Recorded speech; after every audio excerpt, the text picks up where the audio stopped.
Bismillahirrahmanirrahim. Assalamualaikum warahmatullahi wabarakatuh.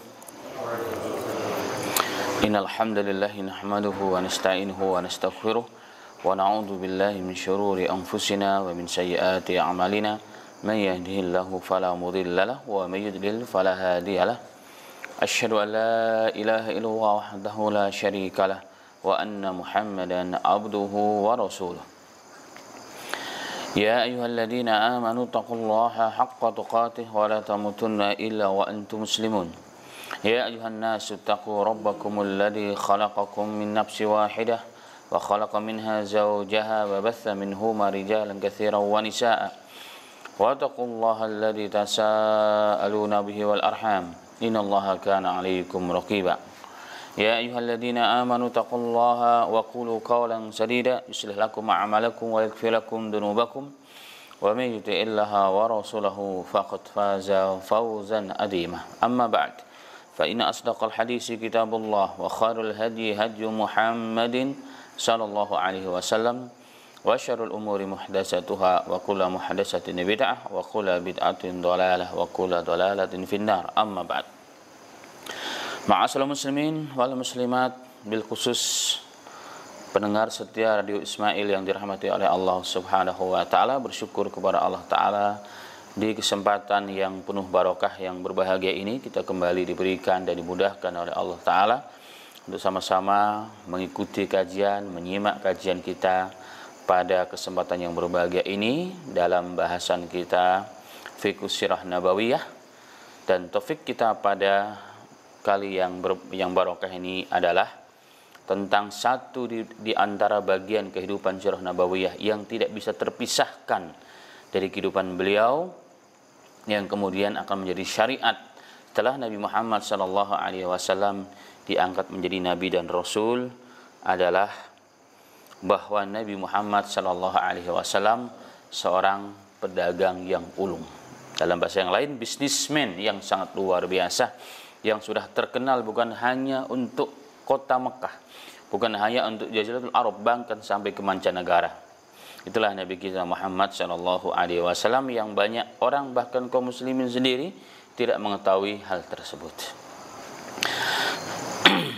Baik, dalam Al-Quran sendiri paling tidak ada 9-10 ayat menerangkan tentang anjuran, pernyataan Allah Ta'ala kepada umatnya tentang perdagangan.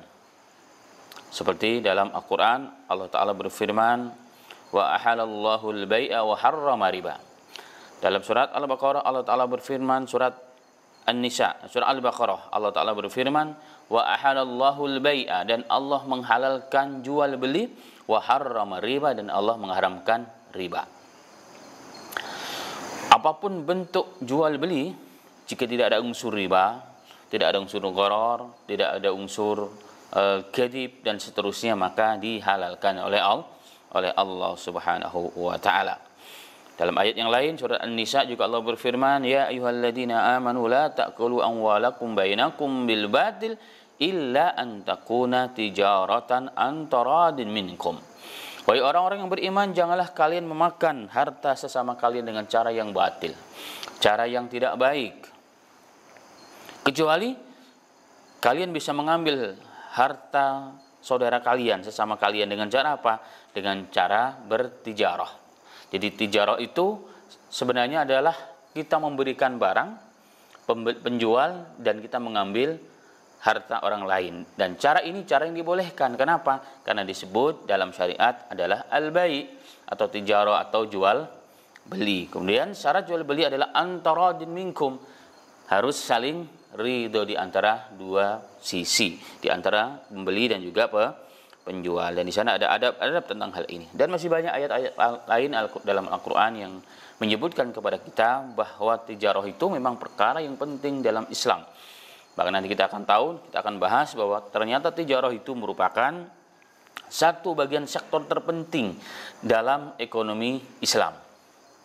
Dan kita lihat bagaimana para nabi dan para sahabat dan ulama-ulama kita dahulu menjalankan tijarah ini dengan cara yang disunahkan oleh Nabi kita Muhammad Shallallahu Alaihi Wasallam.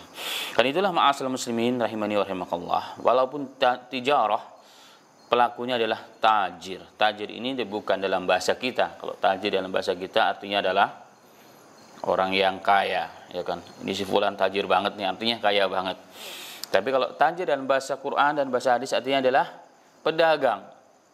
Dan Rasulullah seorang yang tajir ulung, seorang pedagang yang sangat luar biasa, bisnismen yang luar biasa, diakui oleh siapapun. Diakui oleh siapapun dan juga diakui bahkan oleh seorang orang terkaya dan paling berpengaruh di wilayah Mekah yang kemudian akan menjadi istrinya Rasulullah Shallallahu Alaihi Wasallam, yakni Khadijah binti Khuwailid radhiyallahu anha. Taib. Secara singkat telah kita bahas bahwa satu di antara proses kehidupan Rasulullah Sallallahu Alaihi Wasallam yang harus dilalui adalah beliau telah dibekali oleh Allah, beliau telah ditarbiyah oleh Allah Subhanahu Wa Taala dari semenjak dini menjadi seorang pedagang, menjadi seorang tajir. Kita lihat sejarah yang kita bahas pada pertemuan-pertemuan sebelumnya, bahwa pada umur 12 tahun Rasulullah SAW itu sudah melakukan perjalanan untuk perdagangan. Kemana? Ke Syam, mendampingi pamannya Abu Talib. Walaupun kemudian sampai di sana berdasarkan nasihat seorang pastor, ya, seorang ahli agama dari agama Nasara, melihat tentang fakta dan data yang ada pada ciri, pada sifat Rasulullah SAW, maka Rasulullah disuruh kembali. Disuruh kembali. Kenapa?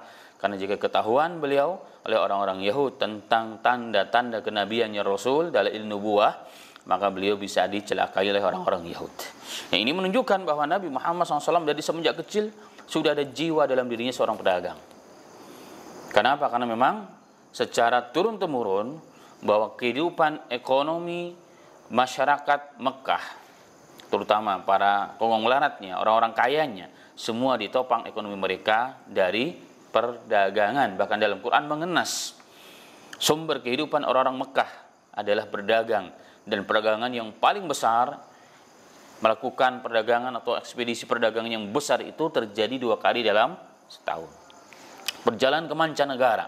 Di musim dingin mereka akan berdagang ke wilayah Yaman, dan di musim panas mereka akan berdagang ke wilayah Syam. Dan di zaman itu kita bayangkan, tidak bisa dibayangkan sebagaimana hari ini. Perjalanan dagang itu perjalanan yang menyenangkan. Zaman dahulu perdagangan penuh dengan segala risiko. Kenapa? Karena perjalanan dan sarana prasarananya tidak seperti hari ini.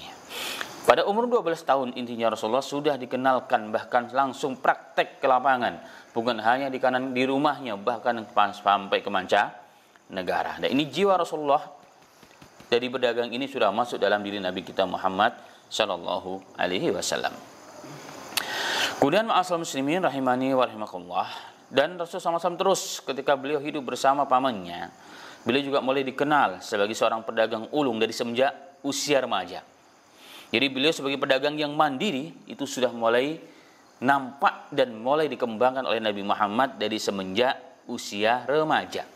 Dalam beberapa riwayat beliau Shallallahu Alaihi Wasallam bahkan berdagang bersama, kerjasama dengan seseorang yang disebut dengan As-Sa'ib bin Abu Sa'ib, yang merupakan rekanan terbaik yang tidak pernah curang dan berselisih dengan Nabi kecil kita Muhammad, atau Nabi kita saat itu masih muda. Ini sangat dikenal. Dan begitu jujurnya Rasul, begitu piawainya Rasul dalam berdagang, yang mengutamakan amanah, akhlak, kejujuran, ya kan, menghormati siapapun, beliau disegani oleh siapapun, beliau disanjung oleh siapapun, beliau dipuji oleh siapapun, dan sehingga beliau digelari menjadi orang yang tidak pernah bohong, orang yang sangat amin, maka beliau digelari dengan Al-Amin Sallallahu Alaihi Wasallam. Kemudian beliau juga kemudian menjadi seorang pedagang yang sangat luar biasa, ya, ketika beliau menginjak umurnya 17 tahun. Bahkan kembali beliau terlibat dalam perdagangan yang berskala internasional. Bayangkan umur 17 tahun, ya, Nabi kita Muhammad SAW telah memiliki kemampuan, telah memiliki keahlian dalam perdagangan yang skalanya sudah bukan lagi kota, bukan lagi kampung, tapi internasional. Subhanallah. Nabi kita Muhammad sallallahu alaihi wasallam. Sehingga dalam beberapa riwayat, maka beliau juga telah memimpin sebuah ekspedisi perdagangan ke luar negeri. Dan kota-kota di wilayah Syam, para tokoh-tokohnya dalam dunia bisnis sudah mulai mengenal Nabi kita Muhammad sallallahu alaihi wasallam. Sehingga ma'asyiral muslimin rahimani wa rahimakallah, karakter yang dimiliki oleh Nabi kita Muhammad sallallahu alaihi wasallam yang sangat begitu sempurna, yang sangat begitu menawan siapapun yang bekerja sama dengan beliau. Tidak akan pernah bosan bekerja sama dengan Nabi Muhammad sallallahu alaihi wasallam.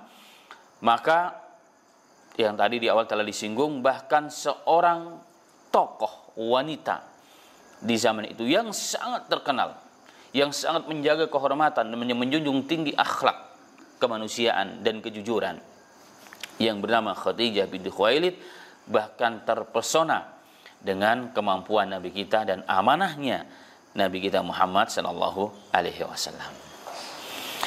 Karena itulah maka Khadijah yang mempunyai budak namanya Maisarah bahkan menjadi sebab ya beliau dikenalkan dengan Nabi Muhammad sallallahu alaihi wasallam, bahkan ditawarkan. Jadi selalu ditawarkan. Kalau orang sudah dipercaya, orang akan datang sendiri tawaran. Ya, tawaran itu apa? Membawa barang-barang Khadijah untuk diperdagangkan di wilayah Syam. Ini bukan main-main. Nah, membentuk diri kita menjadi orang yang amin, yang dipercaya itu prosesnya harus lama.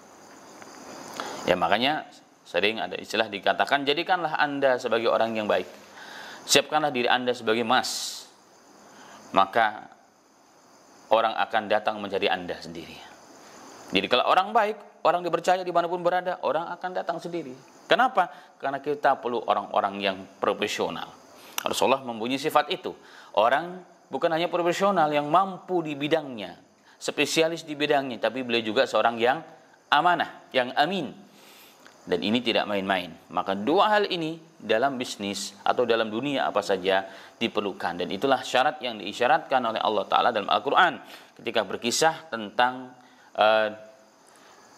calon istrinya Musa ketika memberikan usulan kepada bapaknya Syuaib bahwa Musa adalah orang yang paling terbaik untuk dijadikan sebagai pekerja mengembalakan kambing menggantikan bapaknya. Apa katanya?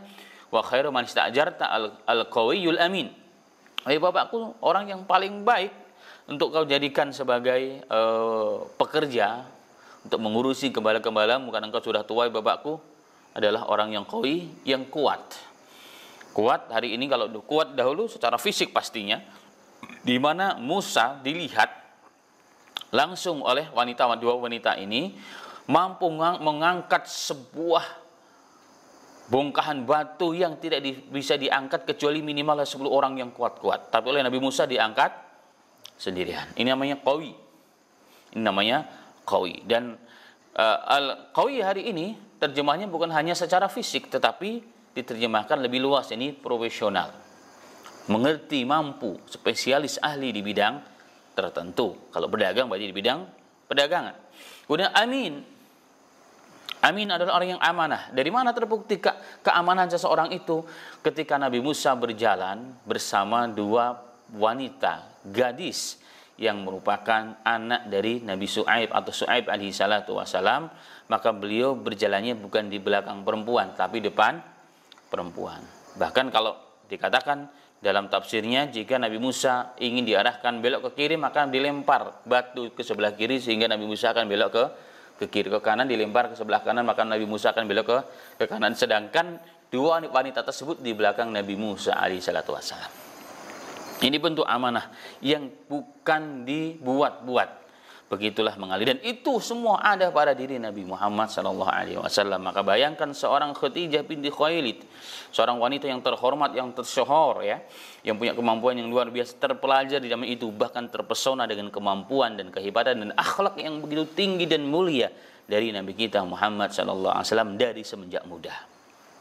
sallallahu alaihi wasallam. Dan begitulah yang terjadi ma'asyiral muslimin. Maka bisnis Khadijah binti Khuwailid ketika dibawa oleh Nabi kita Muhammad sallallahu alaihi wasallam berdagang ke wilayah Syam, ditemani juga oleh Maisarah, budak dari Khadijah, dan Khadijah diceritakan segala proses perjalanan dan berdagang dan pulangnya, tentang bagaimana Nabi Muhammad, kemahirannya beliau, kehebatannya beliau, dan akhlak yang sangat tinggi dari Nabi Muhammad SAW, semua diceritakan kepada Khadijah. Dan memang secara faktanya bahwa perdagangan tersebut menghasilkan laba yang begitu besar, meningkat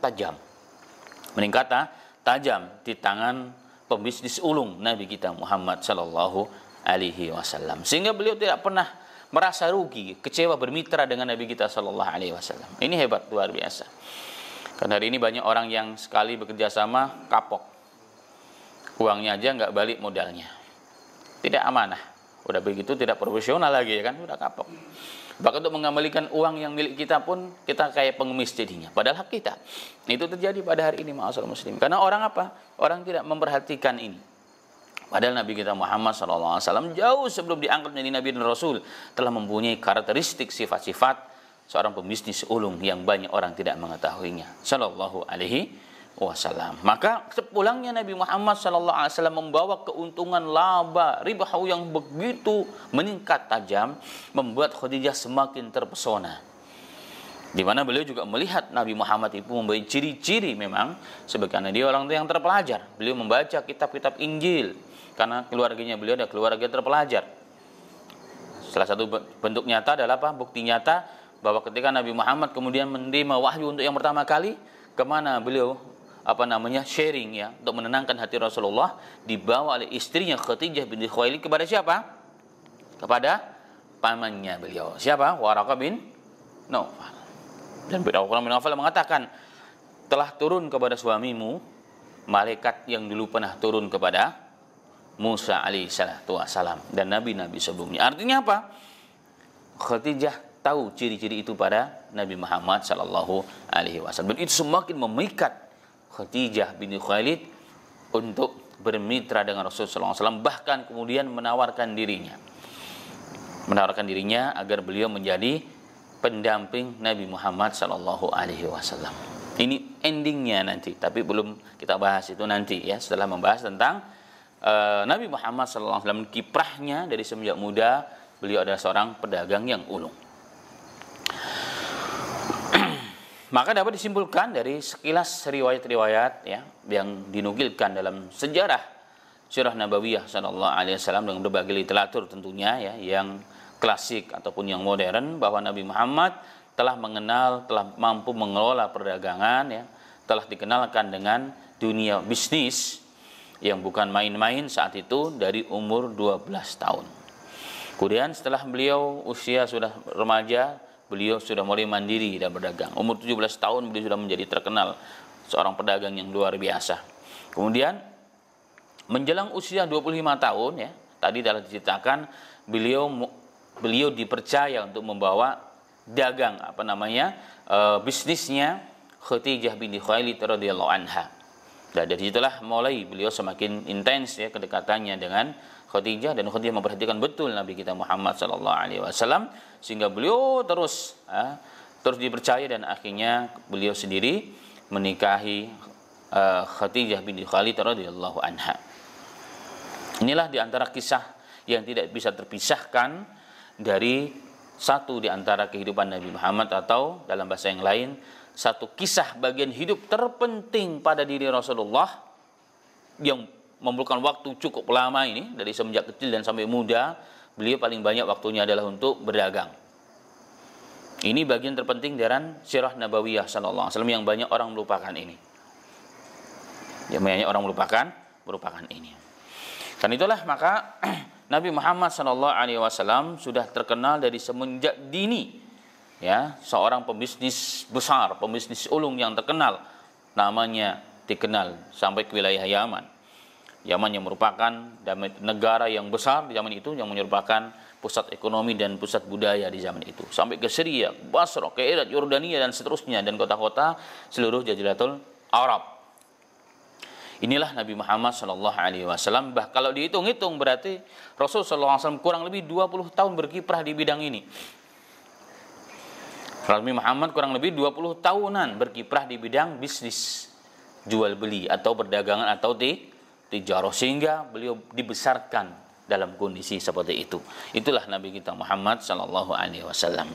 Kemudian apa yang menjadi sebab suksesnya beliau? Nanti kita akan bahas ya secara terperinci insyaallah jika ada waktunya. Apa yang menyebabkan Rasulullah menjadi seorang pedagang yang begitu terkenal dan dipercaya oleh seluruh orang-orang yang pernah bermitra, yang pernah bersinggungan langsung kepada Nabi kita Muhammad sallallahu alaihi wasallam. Taib, itulah kisah sejarah Nabi Muhammad di mana beliau pernah mengalami cukup lama ya proses ini menjadi seorang pedagang ulung, pembisnis ulung sallallahu alaihi wasallam. Kemudian ma'asal muslimin wal muslimat rahimani wa rahimakumullah, dari khulasah dari kisah singkat di atas yang telah dipaparkan, maka ada pelajaran penting, ada hikmah, ada pesan dari kisah-kisah tersebut. Ya, Nabi Muhammad sebagai seorang pedagang yang ulung. Ini ada kisah yang memberikan pesan, ada hikmah di balik ini semua. Kenapa Rasulullah dikenalkan bahkan hidupnya berdagang sebelum diangkat menjadi Nabi dan Rasul? Ada apa sesungguhnya? Kenapa? Dan seterusnya. Baik, para alim ulama kita mencoba mencari hikmah. Yang pertama adalah hikmah yang pertama atau pesan yang pertama dari kisah yang tadi disampaikan, dipaparkan di atas, bahwa bertijarah atau perdagangnya Nabi kita Muhammad sallallahu alaihi wasallam yang cukup lama, ya hampir 20 tahun tersebut, sesungguhnya adalah tarbiyah langsung dari Allah untuk Nabi kita.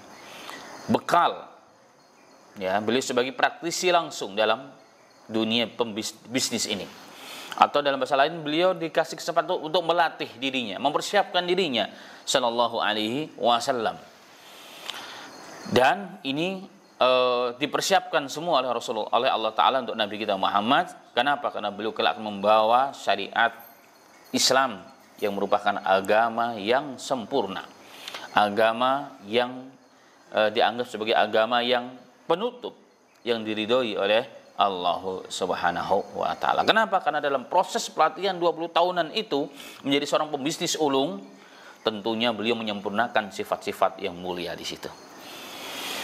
Maka sifat-sifat yang baik menjadi karakternya Nabi kita Muhammad sallallahu alaihi wasallam. Dan kalau kita lihat bahwa perjuangan agama dalam hal ini adalah dakwah, adalah jihad, terkadang Allah juga mensifatinya dengan berdagang. Makanya Allah mengatakan, hal adullukum ala tijaratin tunjikum min adabin alim.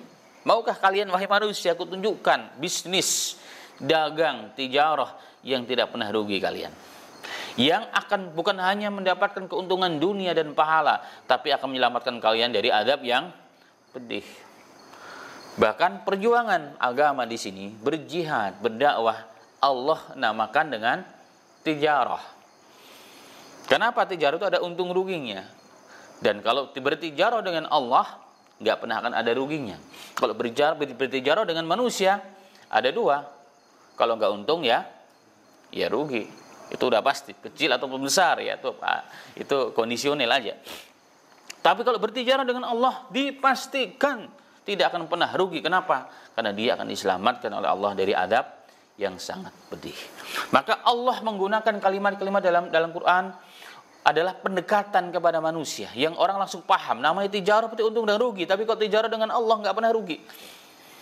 Dan ini semua telah dialami ya secara emosional langsung oleh Nabi kita Muhammad SAW dalam proses kurang lebih 20 tahun menjadi seorang tajir, menjadi pembisnis yang sangat ulung di bidang ini, sehingga mengangkat nama beliau, dan orang-orang di zaman itu, orang-orang besar telah mengenal nama Nabi Muhammad sallallahu alaihi wasallam. Kemudian yang kedua, ma'asal muslimin, dari kisah di atas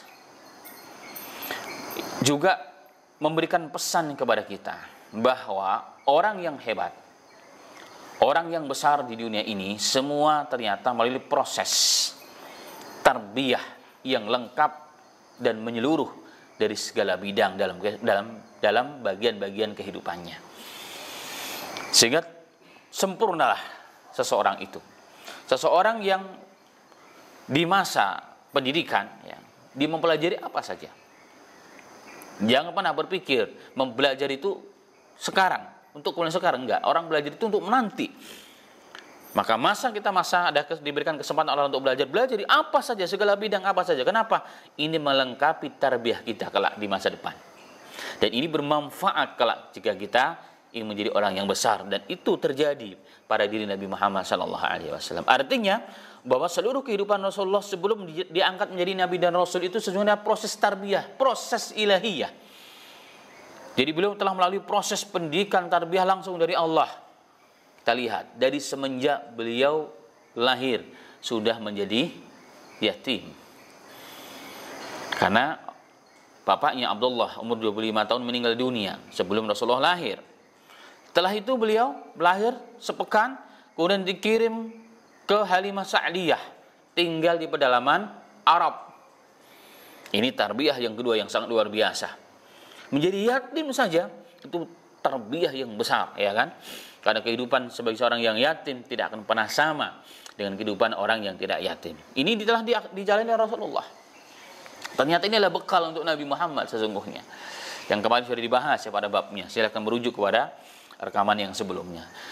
Begitu juga ketika beliau berada di kampungnya atau di rumahnya Halimah Sa'diyah sebagai ibunda yang kedua atau yang ketiga, dan beliau adalah ibunda susuannya Nabi kita Muhammad SAW, dan beliau kemudian pun masuk Islam. Di situ terdapat banyak tarbiyah yang sangat luar biasa. Tarbiyah dari sisi fisik, karena kehidupan kampung lebih mengedepankan fisik dan di sana sehat kehidupannya. Dari sisi akhlak, orang-orang pedalaman lebih baik akhlaknya. Dari sisi mental, jelas di sana lebih baik. Dari sisi kesehatan juga di sana lebih baik dari suasana dan kondisinya, dan seterusnya. Ini semua telah didapatkan sempurna oleh Nabi kita Muhammad sallallahu alaihi wasallam. Kemudian beliau dalam proses beliau berada di kampungnya atau di rumahnya Halimah Sa'diyah, bahkan dadanya pernah dibelah, diperisikan kotorannya, sebagaimana sudah dibahas ya pada kajian sebelumnya. Ini juga proses pentarbiyahan, penyempurnaan pada akhlak dan diri Rasulullah. Subhanallah. Kemudian beliau dikembalikan. Pada umur 6 tahun beliau ditinggal ibunya, sempurna menjadi yatim piatu. Kemudian berpindah ke kakeknya, dari kakeknya berpindah ke pamannya. Nah, di zaman bersama pamannya di sinilah banyak terdapat pendidikan tarbiyah kepada Nabi kita Muhammad sallallahu alaihi wasallam. Saat itu pernah terjadi perang. Seakan-akan Allah ingin mengajarkan menjadi seorang panglima perang. Ahli siasat itu sudah ada di zaman Rasulullah. Beliau telah melalui peristiwa besar perang saudara. Namanya Harbul Fijar, perang Fijar. Itu sesama para tokoh-tokoh ya di wilayah Mekah di sana. Kemudian kehidupan yang lain yang pernah dilalui oleh Rasulullah SAW ini sesungguhnya adalah penyempurnaan dalam proses tarbiyah untuk Nabi kita Muhammad Sallallahu Alaihi Wasallam, sehingga beliau ketika menjadi orang hebat, orang besar, serba bisa, serba mampu. Kenapa? Karena proses pembekalannya sempurna, lengkap. Mau apa dia bisa, ya kan? Ibaratnya kalau sekarang ini, kenapa kalau di dalam dunia perpondokan santri disuruh mandiri? Santri harus mandiri. Kenapa? Karena dia akan nanti masuk ke medan yang mujahadah, yang serba harus mandiri. Maka seorang santri yang kelak akan menjadi ulama, menjadi dai, menjadi mujahid, harus mentarbiyah dirinya dari segala bidang, segala lini. Maka jangan dikira khidmat nyapu, khidmat mencuci, khidmat masak, ya kan, khidmat tugas untuk keamanan, untuk menjadi panitia ini panitia itu, ini semua tidak akan pernah sia-sia. Ini semua adalah bagian dari tarbiyah dan pembekalan diri sebelum kita terjun ke masyarakat, sehingga nantinya di sana bukan kita tidak hanya bisa ngajar doang, ngajar Quran, tafsirnya, ngajar hadis, lebih dari itu, bisa semua. Anda disuruh apa? Bisa, ya kan? Apa saja yang bisa dipelajari, pelajari. Bermanfaat kelak di masa depan, di masa kita memerlukan hal itu. Baik. Kemudian ma'asyiral muslimin rahimani wa rahimakumullah. Alasan yang ketiga, dari kesempatan bagian kehidupan penting Nabi Muhammad SAW sebagai seorang tajir, sebagai bisnismen yang ulung dan mencapai kesuksesan yang sangat luar biasa di masa mudanya, di masa masih muda jadi orang sukses. Kalau sudah tua jadi orang sukses itu umum. Tapi masih muda sudah ibaratnya sudah sukses di dunianya juga. Ini bukan main-main ini orang. Ini orang hebat. Ini menunjukkan ya Rasulullah adalah orang yang hebat. Hebat dari segala sisi.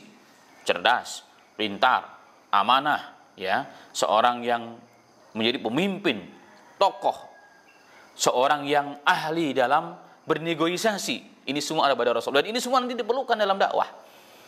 Negosiasi itu penting, ya kan? Kekelihayan kita dalam bernegosiasi dengan orang, ya, ketika menawar barang, menjual barang kepada orang, ini penting dalam berdakwah, dalam menyampaikan agama kepada manusia. Ini semua lengkap pada Rasulullah SAW. Subhanallah. Kita lihat sehingga apa yang terjadi? Nabi Muhammad SAW ketika menjadi Nabi dan Rasul, dibawa di atas pundaknya amanah agama. Ketika beliau menyampaikan tentang salah satu sektor terpenting dalam sendi ekonomi Islam adalah dagang, beliau bukan hanya seorang yang berteori. Kenapa? Karena beliau pernah menjadi praktisi dan tetap menjadi praktisi. Sehingga apa yang disampaikan, seluruh aturan-aturan agama yang keluar dari lisannya Rasulullah, perintah-perintah dan sunnah-sunnah Rasulullah SAW terkait dengan bab ini bukan lagi sekedar teori. Hari ini kan bilang, Ustadz mah pintar ngomong doang, tapi praktiknya nggak bisa, karena dia bukan seorang pedagang, kan begitu. Tapi nggak terjadi pada diri Rasulullah. Kenapa Rasulullah saat menjadi masih muda menjadi seorang pembisnis yang sangat ulung, dan ini diperlukan. Sehingga betul menjiwai beliau saat menjalankan agama, menjalankan adab-adab dalam bab ini luar biasa. Satu contoh kita lihat dalam hadis Nabi Muhammad SAW, di mana beliau sendiri telah melakukan ini. Sehingga apa yang disampaikan betul-betul dipercaya dan diingat dan menjadi aturan agama dalam jual beli. Contohnya, dalam hadis Sahih Bukhari dan Muslim, Nabi Muhammad SAW pernah bersabda, Al-bai'ani bil khiyari ma lam yatafarraqa. Jadi transaksi jual beli, tawar menawar itu dibolehkan dalam Islam. Itu sunnah. Syaratnya kapan? Ketika mereka belum berpisah dari satu majelis. Belum ada ittifaq. Belum terjadi kesepakatan jual beli. Nah, disinilah diperlukan kejujuran orang yang berjualan. Fa in sadaqa wa bayyana burika lahuma fi bai'ihima. Jika yang mempunyai barang itu menjelaskan, ya kan, berkata jujur, menyampaikan apa adanya, menerangkan, ini barangnya memang mahal sebenarnya, tapi ada catat. Ada cacat ini, dia tidak tutup-tutupi, ya kan? Ada cacat ini, tidak tutup-tutupi, ya kan, diterangkan apa adanya, ada kekurangannya dan kelebihannya dan kekurangannya juga. Hari ini kan kelebihannya doang yang diterangkan, kadang kelebihannya juga palsu. Apa kata Rasulullah? Burika lahuma fi bai'ihima. Allah memberikan barokah pada transaksi jual beli kepada kedua orang tersebut. Baik yang menjual mendapat harta yang barokah karena jujur, atau yang mendapatkan barang karena dia juga dengan menyampaikan haknya bagi yang punya barang. Kemudian Rasulullah mengatakan, wa in kadzaba wa katama muhiqat barakatu bai'ihima. Jika yang punya barang tidak menjelaskan kekurangannya, aibnya, bahkan menutupinya, apa kata Rasulullah? Muhiqat barakatu bai'ihima. Maka dihilangkan barokah transaksi keduanya. Dohirnya kita untung banyak. Kalau kita diem nih, harganya sampai sekian ratus juta. Tapi kalau kita sampaikan ada cacat dikit, waduh jauh banget nih turunnya. Tapi kata Rasulullah, kalau kita bohong, tidak menerangkan, karena tidak menjelaskan bahwa ini ada cacat, sepintas kan orang bilang, saya kan nggak bohong, saya kan saya tidak menyampaikan ini ada cacat. Tapi saya tidak menerangkan kalau ini ada cacat, sama dengan bohong sebenarnya. Karena kita tahu. Ya kan, hari ini kan orang bilang, saya nggak pernah bohong kok, kan saya nggak pernah mengatakan ini sempurna. Enggak kan? Alasannya kita begitu sekarang hari ini.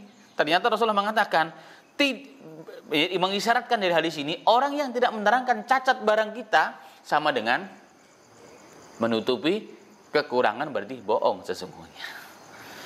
Nah, Rasulullah mengatakan, kalau begitu, muhiqat barakatu bai'ihima, maka akan dibuang, dihilangkan barokah transaksi keduanya. Berarti diam ketika ada cacat, ya kan, itu sama dengan bohong sebenarnya. Dan itu nggak dibolehkan.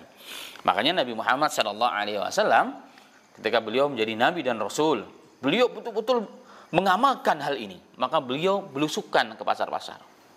Belusukan bukan untuk apa? Bukan untuk pencitraan, nggak bawa wartawan, tidak. Belusukan itu untuk mengamati bagaimana proses yang dilakukan oleh rakyatnya, oleh umatnya di pasar. Beliau melihat tumpukan makanan yang bagus begitu, tapi Rasulullah mengatakan dalam hatinya ini ada sesuatu nih nggak beres. Maka Rasulullah langsung memasukkan tangannya ke dalam tumpukan makanan tersebut. Ternyata dipegang di dalamnya ada basah-basah, nih nggak bener, agak busuk berarti nggak sesuai dengan barang yang taruh di atas yang bagus-bagus. Kata Rasulullah, ada apa ini? Ada apa? Kenapa Anda tidak taruh di atas yang buruk? Yang taruh yang di atas yang bagus-bagus. Maka Rasulullah mengatakan, man ghassa falaysa minna, barang siapa yang berbohong, berkhianat, bukan termasuk golonganku. Itu kata Nabi Muhammad SAW. Jadi belusukan ke pasar untuk mengontrol langsung kondisi umat, ini termasuk sunnah Rasul. Dan Rasulullah paham betul ini. Rasulullah paham betul. Kenapa? Karena beliau sekian tahun mendalami, bahkan beliau menjadi pembisnis ulung. Jadi hal-hal saya tes tentang urusan agama nggak bisa jawab, apa kata beliau? Maka tidak dibolehkan berdagang di pasar kami. Harus keluar dari pasar. Berarti apa? Dalam hal ini, sebelum berdagang wajib orang harus tahu ilmu perdagangan secara Islam, secara syariah. Itu yang dipesankan oleh Nabi kita, oleh para pendahulu-pendahulu umat ini. Jadi dari kalangan sahabat radhiyallahu anhum ajma'in. Kemudian ma'asal muslimin wal muslimat rahimani wa rahimakumullah, pendengar Radio Ismail yang dirahmati oleh Allah Subhanahu wa taala. Pesan yang kelima dari kisah Nabi Muhammad menjadi pedagang yang ulung adalah bahwa sektor perdagangan merupakan sektor terpenting dalam kekuatan ekonomi Islam. Dan terbukti itu dari zaman ke zaman. Dan sejarah telah mencatat itu. Sejarah telah mencatat itu, ya kan? Kita lihat bahwa ternyata para tujar, para pedagang yang hebat, berarti kalau pedagang hebat, hartanya banyak. Ini sangat berpengaruh dalam dakwahnya Rasul. Orang yang pertama membela Rasulullah dengan hartanya yang dihasilkan dari bisnis perdagangan adalah siapa? Khadijah binti Khuwailid radhiyallahu anha. Ini punya pengaruh luar biasa. Sektor ekonomi ini punya pengaruh terhadap perkembangan dakwah Islam. Khadijah berdagang, tapi hasilnya dipersembahkan untuk dakwahnya Rasul sallallahu alaihi wasallam. Itu terbukti ma'asal muslimin. Jadi seorang pedagang yang paling sukses, wanita karir hari ini orang bilang. Tapi dikenal walaupun demikian beliau adalah wanita yang afifah, yang sangat menjaga kehormatannya beliau. Sangat luar biasa beliau. Maka pantaslah beliau dipilih oleh Allah mendampingi Rasul sallallahu alaihi wasallam dari sebelum beliau diangkat menjadi nabi dan rasul sampai separuh perjalanan hidupnya Rasulullah dalam didampingi oleh istrinya yang ditercinta, yakni Khadijah binti Khuwailid, yang kedudukannya Khadijah bahkan tidak bisa digantikan dengan wanita manapun, termasuk Aisyah. Makanya di zaman beliau telah meninggal dunia, beliau punya istri 9, yang paling dekat adalah Aisyah. Beliau sering menyebut nama Khadijah, sehingga Aisyah namanya seorang wanita apalagi masih muda, ya kan, dan beliau orang wanita yang sangat pemberani karena beliau anak dari sahabatnya Rasul sendiri, Abu Bakar. Maka Aisyah mengatakan, ya Muhammad, apakah di dunia ini tidak ada wanita lain? Kan ada saya. Apa Khadijah, apa Khadijah? Apa kata Rasulullah SAW? Ya Aisyah, kedudukan Khadijah tidak tergantikan dengan siapapun. Bagaimana tidak? Dengan hartanya, dengan seluruh kehormatannya, beliau mendukung aku. Beliau beriman kepada aku ketika manusia menjauhi aku dan kufur dengan aku. Ya, dari beliaulah aku mendapat keturunan. Sedangkan dari istri-istriku yang lain termasuk kamu, Aisyah, seakan-akan begitu kan bahasanya. Allah tidak karunia anak pun, tetapi dari Khadijah diberikan karunia anak. Dan dari keturunan beliaulah yang disebut dengan penerus Rasulullah itu ada sampai hari ini. Sehingga nanti akan melahirkan, endingnya adalah Al-Imam Al-Mahdi Al-Muntadha dari keturunan Nabi kita Muhammad sallallahu alaihi wasallam. Ini yang pertama. Yang kedua, sektor ini begitu penting dalam proses perjuangan Islam. Makanya kita lihat di kanan kiri Rasulullah, memang mayoritas yang mengikuti Rasulullah orang-orang menengah ke bawah di awal dakwahnya, para budak, orang-orang miskin, begitu kan. Tapi ingat, di kanan kirinya juga ada orang-orang yang hebat yang mendampingi Rasulullah SAW dengan harta dirinya dan hartanya mereka. Kita akan mengenal nanti Abdurrahman bin Auf. Kita akan mengenal nanti Utsman bin Al-Affan. Kita mengenal seorang Abu Bakar, seorang Utsman. Enggak sampai di situ. Bahkan sejarah telah mencatat setelah mereka pun banyak para pejuang-pejuang Islam yang mereka berjuang dengan harta dan diri mereka. Kenapa? Karena mereka sukses di bidang ini. Insyaallah kita akan bahas. Baik, sebelum kita lanjut, sudah berapa menit, Mas? Sudah 37 menit. Baik, kita masuk sedikit ya tentang poin pesan dari kisah ini yang kelima. Yang tadi saya katakan bahwa sektor ini merupakan sektor terpenting dalam kekuatan ekonomi Islam yang akan mendampingi mensukseskan dakwah Islam. Ada dakwah Islam perlu banyak hal. Dia perlu ada perjuangan, ada pengorbanan, memberi, ya kan, dan segalanya. Ini perlu pendamping-pendamping orang-orang yang hebat, yang ikhlas berakhlak mulia, yang muttaqin, yang takut dengan akhirat, yang kalau memberi tidak pernah mengungkit-ungkit, yang kalau memberi tidak pernah mengambil kembali pemberiannya, bahkan seperti membuang kotoran. Itulah manusia-manusia hebat pilihan Allah yang mendampingi Nabi-Nya Muhammad SAW. Pertama dan utama tadi saya dikatakan adalah Khadijah binti Khuwailid radhiyallahu anha. Di antaranya ada siapa orang yang hebat yang ada di sekitar Rasulullah? Sahabat yang sangat terkenal, Abdurrahman bin Auf. Kita paham, beliau seorang pembisnis ulung di zaman fase Mekah, dan ketika di Madinah nampak sekali. Jadi orang yang hebat masuk Islam, tambah kelihatan hebatnya lagi. Makanya dalam hadis Rasulullah yang sahih, dalam Sahih Bukhari dikatakan, khiyarukum fil jahiliyati khiyarukum fil Islam idza faqahu. Banyak orang yang hebat masa jahiliyah sebelum kenal Islam, pembisnis ulung luar biasa. Dan dia akan menjadi orang yang lebih hebat jika dia dalam Islam dengan catatan dia tafaqquh dalam agama. Dia belajar agama dan mengembangkan sektor yang dia bisa dengan asas agama, dengan asas syariat, dengan asas sunnah Nabi kita Muhammad sallallahu alaihi wasallam. Kisah yang ma'ruf. Ketika beliau sampai di Mekah, di Madinah, hijrah dari Mekah ke Madinah, seluruh harta ditinggalkan di Mekah. Hanya membawa badannya dan bajunya saja, Abdurrahman bin Auf. Dan salah satu strategi dakwah Rasul pertama kali yang dilakukan oleh Rasulullah adalah apa? Mempersaudarakan antara Ahlul Mekah, para muhajirin, pendatang ke Madinah dengan orang-orang Ahlu Madinah. Termasuk tidak terluput juga Abdurrahman bin Auf. Dipersaudarakan dengan siapa? Seorang hartawan juga. Jadi dicocokkan sesuai. Ini orang yang hebat, orang kaya, maka saudaranya pun orang kaya. Jadi klop. Siapa namanya? Sa'id bin Rabi' radhiyallahu anhu. Bahkan beliau sempat mengatakan, "Ya Abdurrahman, saya punya istri lebih dari satu. Kau lihat mana yang kau sukai, kau ceraikan. Nanti kalau setelah selesai iddah kau nikahi." Luar biasa ini orang Madinah. Kemudian saya punya hartaku, bagi jadi dua hartaku, sebagian untukmu, sebagian untukku. Tapi kata Abdurrahman bin Auf, orang yang betul-betul luar biasa, yang tidak, istilah kita, yang tidak menggunakan ilmu aji mumpung gratis, mumpung dibagi gratis, enggak. Beliau orang istighna, yang menjaga kehormatan diri dari manusia. Dia katakan, enggak usah wahai saudara, terima kasih, barakallahu fiik, semoga Allah menambahkan barokah pada hidupmu, pada perdaganganmu. Enggak usah, tunjukkan aja di mana pasar. Tunjukkan di mana pasar, akan kembali dari sana. Ya, hidupku aku kembali dari sana. Dan betul, Abdurrahman bin Auf orang yang sangat luar biasa. Ya, yang semuanya bisa akan menjadi barokah di tangannya. Ini Abdurrahman bin Auf. Luar biasa. Ditunjukkan di mana pasar, ya. Di mana pasar, dan beliau melihat kesempatan itu. Beliau melihat kesempatan itu, maka beliau mulai di sana. Dan beliau melihat bahwa Sa'id bin Rabi' di sana juga banyak kafling, banyak tanah lahan kosong.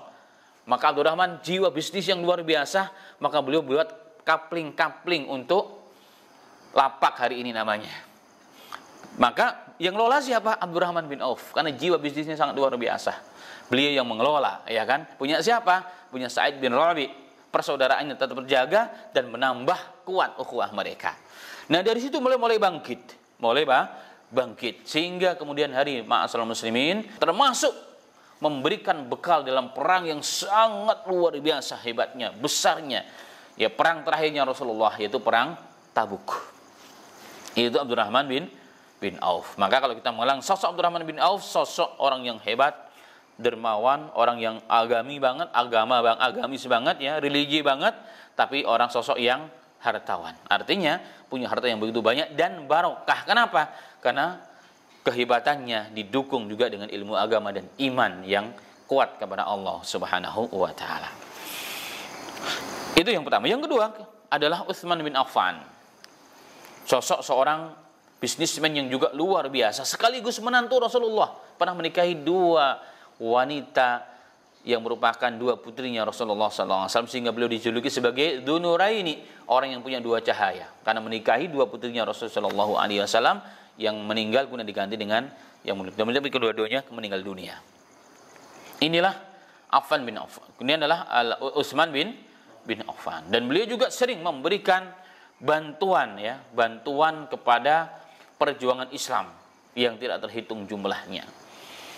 Dalam misi-misi perang dan jihad dan dakwah, beliau sering memberikan hartanya, bekal bagi para mujahidin, bagi para dai-dai yang ingin melanjutkan perjalanan dakwah dan jihadnya. Itulah Utsman bin Affan, dan beliau orangnya ikhlas. Tidak pernah mengunggit-unggit itu. Beliau yang dicari adalah Allah Subhanahu wa taala. Memang beliau ditakdirkan menjadi orang yang kaya dan beragama. Itu Utsman bin Affan. Ada satu kisah yang menarik ya, yang tercatat dalam salah satu kisahnya beliau.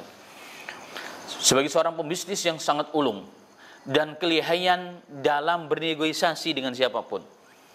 Nah, di Madinah ekonomi secara umum dikuasai orang Yahudi saat itu. Politik dan ekonomi sebelum Rasulullah datang ke Madinah itu dikuasai oleh orang-orang Yahudi, yang mereka memang datang dari negeri yang jauh ya, untuk menyambut Nabi akhir zaman. Apa yang terjadi di sana? Orang-orang Madinah adalah satu wilayah yang sedikit sumber airnya, walaupun lebih banyak dibandingkan Mekah tentunya. Nah, terkadang kaum muslimin, terutama setelah orang Islam semakin banyak yang datang ke Madinah dari seluruh penjuru wilayah Arab saat itu, ingin hidup bersama Rasulullah, tinggal bersama Rasulullah di kota Madinah. Sehingga mereka kesusahan ketika ingin ingin memenuhi kebutuhan terkait dengan air. Tetapi waktu yang sama pula di sana ada sebuah sumur yang dimiliki oleh orang Yahudi.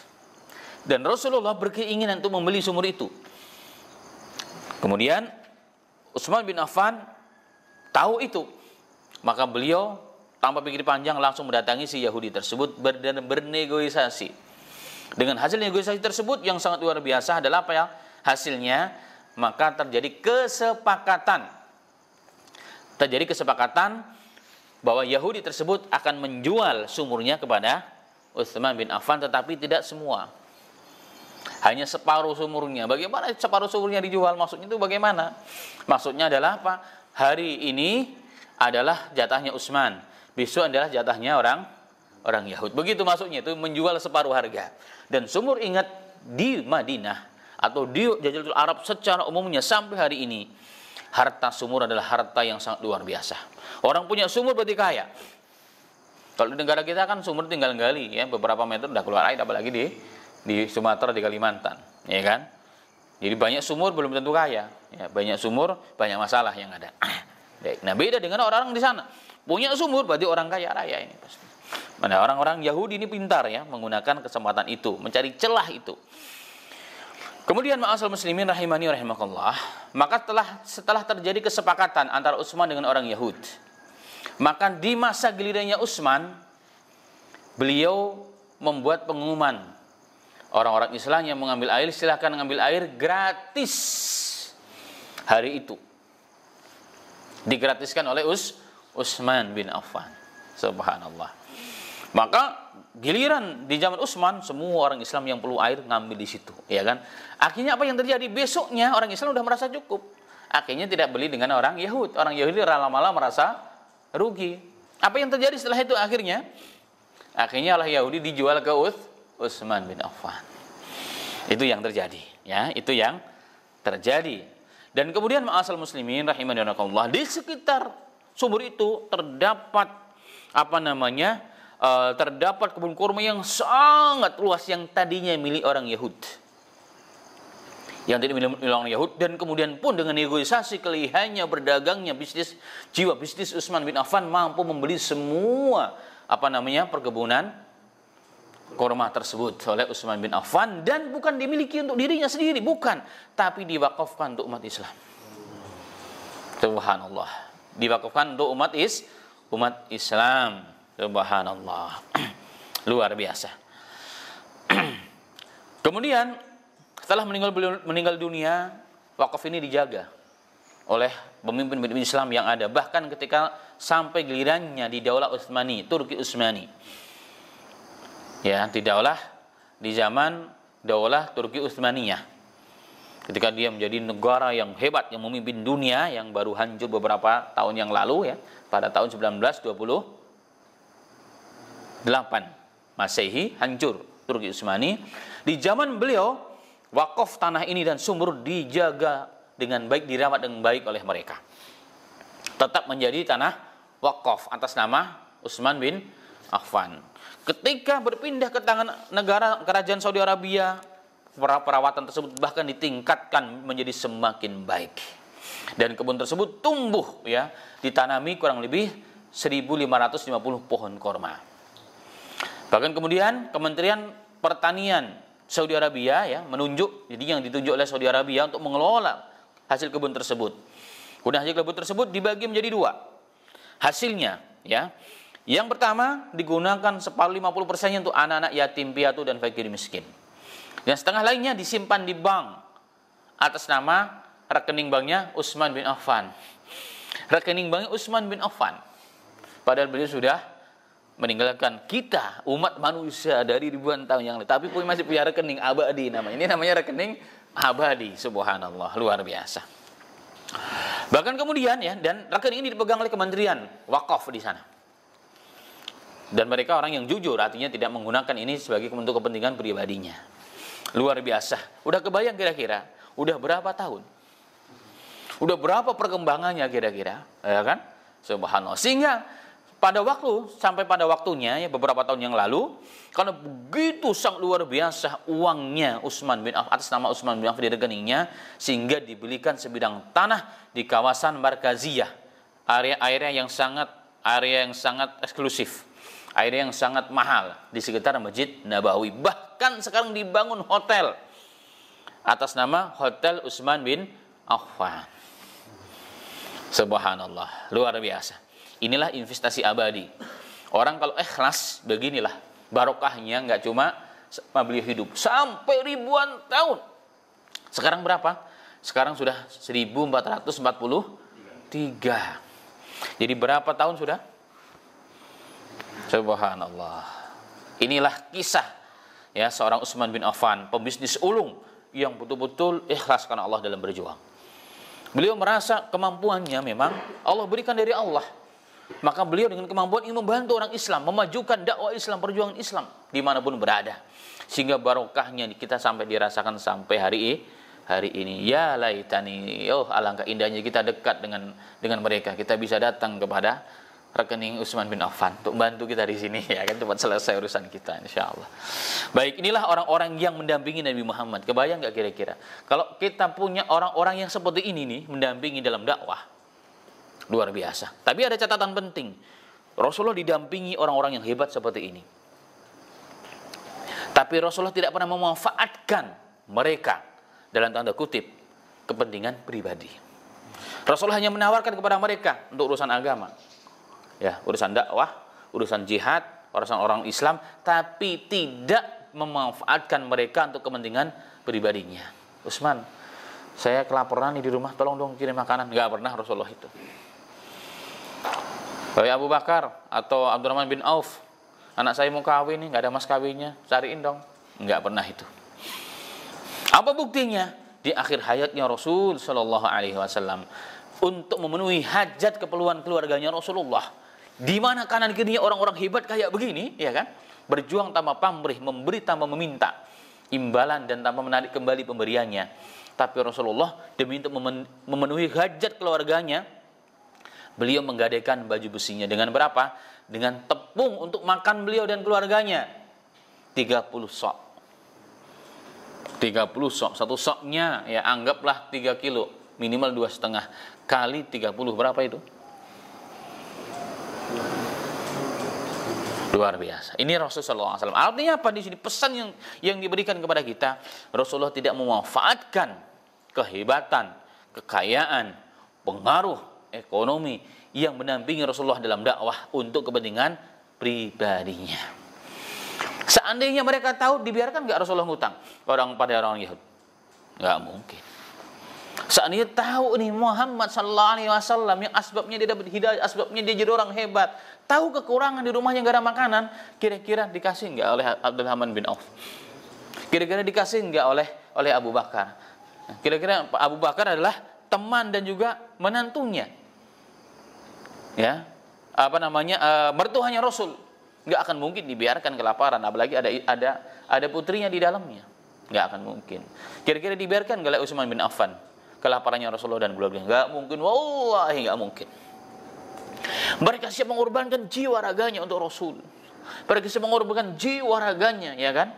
Bahkan mereka tidak segan-segan mengorbankan jiwa raganya, melayangkan nyawanya, menumpahkan darahnya demi membela dan memperjuangkan dakwahnya Rasul Shallallahu Alaihi Wasallam. Luar biasa, ma'asal muslimin. Inilah orang yang mendampingi mereka. Semoga kita semua dan umat Islam dimanapun berada didampingi dalam dakwahnya, ya, dalam jihadnya mengembangkan Islam, didampingi oleh orang-orang yang hebat seperti sahabat tersebut. Orang-orang yang kaya harta, yang kaya jiwanya, yang ikhlas, ya, dalam memberi dan dalam membantu umat Islam. Karena terlalu banyak PR umat Islam hari ini. Kalau seandainya banyak orang begini di zaman sekarang, nggak perlu bangun masjid harus minta-minta. Nggak bangun pondok harus buat flyer-flyer, ya kan, donasi-donasi nggak perlu. Jika semua orang-orang hidup dan mereka seperti para sahabat yang kaya begini. Karena orang Islam ini kaya sesungguhnya, ya, bukan miskin, orang kaya Islam. Orang-orang Islam itu kaya raya di mana-mana. Tapi sayang karena ketidakpahaman mereka menggunakan harta dan tidak ketahuan mereka bagaimana fikih dalam harta tersebut, sehingga hari ini yang kaya ya dakwah ya begitu tetap jalan, tetapi begitulah kondisinya. Maka perlu penyatuan ini, ya. Kita tidak menafikan dakwah, dalam dakwah memerlukan itu semuanya, dan ini perlu perlu strategi sebagaimana yang dilakukan oleh Nabi kita Muhammad Sallallahu Alaihi Wasallam. Baik, kemudian kita mengenal Abu Bakar. Abu Bakar juga seorang pebisnis yang sangat sukses, yang kita sudah tahu semualah, ya, dan beliau juga punya harta yang tidak sedikit, tapi semua harta tersebut titipan Allah menurutnya, sehingga beliau tidak berpoya-poya dengan hartanya. Hartanya dimiliki semua untuk jihad fisabilillah, semua untuk digunakan untuk berkhidmat pada agama. Subhanallah. Ada satu sahabat juga yang terkenal, yang Rasulullah mengatakan, subhanallah, seandainya sahabat ini, ya, di tangannya ada tanah, dia akan jual, maka dia akan dapat keuntungan. Artinya ada seorang sahabat yang begitu hebat jiwa bisnisnya, sehingga tanah dijual pun, ngambil di jalan kemudian dijual, bisa jadi duit, bahasa kitanya begitu. Dipegang bisa jadi emas. Ini ada seorang sahabat yang luar biasa, yang dikenal kalau hari ini broker ulum. Broker itu ada syariatnya, boleh. Broker itu boleh, ya kan? Namanya simsar, ya, dalam fikihnya itu boleh. Siapa dia namanya? Urwah al-Bariqi. Urwah al-Bariqi. Ya, beliau luar biasa, ya. Silakan. Nah, yang kita akan fokus kepada satu hadis, kisah yang sangat luar biasa, yang menunjukkan bahwa Rasul didampingi orang-orang yang hebat kayak begitu. Bisnismen ulung, ya kan, luar biasa. Dia hebat, ya, dari segi banyak hal, ya. Bernegosiasi, tawar-menawar, hebat.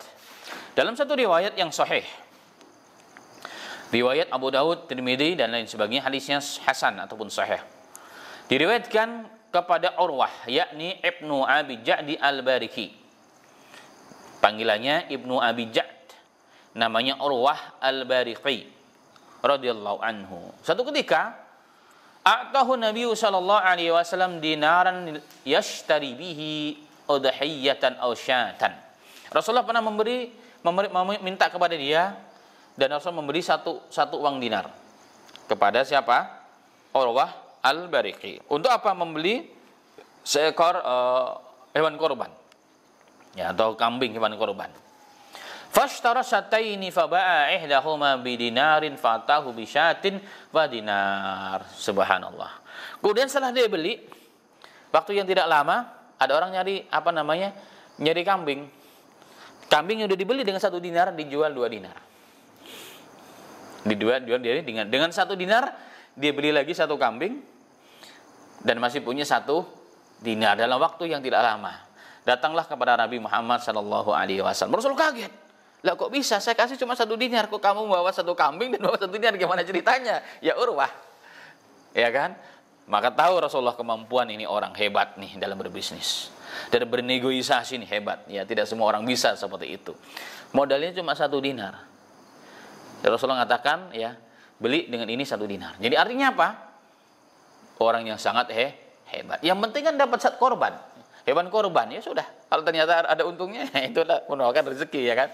Dibawa kepada Rasulullah, diceritakan kepada Rasulullah. Maka Rasulullah begitu senangnya mendoakan orang ini. Mendoakan barokah kepada Urwah al-Bariki tersebut, ya, dalam transaksinya di kemudian hari. Sehingga beliau mengatakan, fakana lawishtara turaban la rabaha fihi. Seandainya orang ini ya membawa di tangannya tanah, ya, debu, dijual, maka akan dapat untung ini orang. Ini orang-orang begini, orang-orang hebat dalam berdiplomasi, dalam bertransaksi. Mereka lah orang-orang yang mendampingi Nabi Muhammad SAW. Dan ingat, tidak untuk kepentingan pribadi. Kalau kita hari ini, kan saya dikasih 1 dinar, saya jual untung 1 dinar, saya kasih kambingnya doang. Untungnya untuk siapa? Untuk saya dong. Minimal jasa lah gitu kan, minimal jasa ya gitu kan. Tapi sahabat ini enggak, semua dilaporkan kepada Rasul. Ya Rasulullah, ini yang aku lakukan, ya Rasulullah, boleh enggak ya Rasul? Oh boleh, enggak apa-apa, bagus itu. Ya kalau kita 1 dinar bisa beli dan untung, kenapa kita harus beli yang mahal, ya kan? Padahal sama kualitasnya. Nah, ini pesan dari Nabi kita, seakan-akan Rasulullah berpesan demikian kepada kita semuanya. Dan memang beliau kemudian hari tumbuh menjadi pedagang yang hebat, bahkan sahabat terkaya di Kufah. Ketika beliau berhijrah dari Madinah ke Kufah, ya, jadi kota baru, maka beliau di antara sahabat yang terkaya di Kufah. Kenapa? Karena kemampuan bisnis dan berdagang di sana yang sangat luar biasa. Subhanallah. Umar bin Khattab juga demikian. Kita ingin cerita, ada beberapa ulama yang juga terkenal dari kalangan tabi'in. Muhammad bin Sirin, orang-orang yang sangat luar biasa. Muhammad bin Sirin adalah tabi'in, ulama yang dikenal dengan ahli takbir ru'ya, ahli takbir mimpi. Ternyata seorang pedagang ulung. Nah, kisahnya banyak, sangat luar biasa, ya. Kisahnya banyak, sangat luar biasa. Kemudian Imam Abu Hanifah, salah seorang imam madhab yang sangat terkenal. Beliau juga seorang pedagang yang sangat luar biasa, pedagang ulung, pedagang kain. Tapi beliau setiap dapat hasil, maka beliau gak pelit. Ya kan, hasil usahaku, ya sudah, saya yang menikmati. Tidak, beliau berdagang itu untuk apa? Untuk membantu perjuangan Islam, ulama-ulama yang fokus dalam berdakwah, ya kan? Maka beliau akan datang kepadanya. Jadi berapa hasilnya, pendapatannya, maka dibagi kepada orang-orang yang memang beliau ingin bantu. Bagi rata, datang ke sana, ya Syekh, ini rezeki Allah untukmu dari aku, silahkan. Dan jangan kau puji kecuali Allah, katanya. Jangan kau puji aku, pujilah Allah yang memberikan rezeki melaluiku untuk kamu. Ini siapa? Imam Abu Hanifah. Ulama dia, tapi memberi perhatian kepada ulama-ulama yang lain. Karena kalau bukan ulama juga yang paham terhadap perjuangan ulama, siapa kira-kira yang paham hari ini? Apalagi hari ini, ya enggak? Itu yang terjadi. Nah, beliau berdagang untuk itu tujuannya. Saling mempraktekkan ilmunya dalam bidang syariah, karena beliau ahli fikih, apalagi ahli perdagangan. Beliau juga ingin membantu orang-orang yang hebat di muka bumi ini, yang berjuang, yang habis waktunya 24 jam untuk agama, dibantu mereka, dipenuhi hajat dan keperluannya, karena mereka punya anak istri juga. Itulah Imam Abu Hanifah. Namanya siapa? Nu'man bin Thabit. Kemudian ada juga kita kenal Abdullah bin Mubarak juga demikian.